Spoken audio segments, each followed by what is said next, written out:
દેશના અર્થતંત્રને નબળું પાડવા દેશના દુશ્મનો કોઈ પણ હદે પહોંચી જાય છે, અથવા તો કેટલાક એવા લાલચુ લોકો કે જેઓ નકલી નોટોનો વેપાર કરે છે પોતાના અંગત સ્વાર્થ માટે અને દેશના અર્થતંત્રને નુકસાન પહોંચાડવાના મોટા કારસા રચતા હોય છે. અને આવું જ કંઈક ફરી એકવાર સામે આવ્યું છે અમદાવાદમાં, કે જ્યાં નકલી નોટોનો એક મોટો કારોબાર, એ નકલી નોટોનો જથ્થો માર્કેટમાં પહોંચે એ પહેલા જ ઝડપી પાડવામાં આવ્યો છે. આણંદના તારાપુરની આ ઘટના છે કે જ્યાં આગળ નકલી નોટોનો એ જથ્થો હતો અને 50 લાખની સામે 1 કરોડનો અહીંયા સોદો થવા જઈ રહ્યો હતો.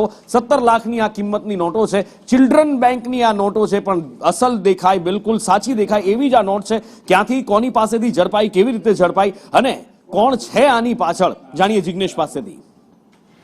નુપુર, વાત કરવામાં આવે તો થોડા દિવસ અગાઉ, એટલે કે 2 દિવસ અગાઉ જ અમદાવાદના એસઓજીમાં પણ એક ગુનો દાખલ થયો હતો કે ચિલ્ડ્રન બેંકની નોટો માર્કેટમાં ફરતી કરવા નહીં પરંતુ બેંકોની અંદર જમા થઈ, અને તે જમા થયેલી બેંકો અંગે એસઓજીએ ગુનો દાખલ કર્યો હતો. ફરી એક વખત ચિલ્ડ્રન બેંકની આવી જ એક નોટો 17 લાખ રૂપિયાની જે કિંમતની નોટો છે તે ઝડપી લેવામાં આવી છે.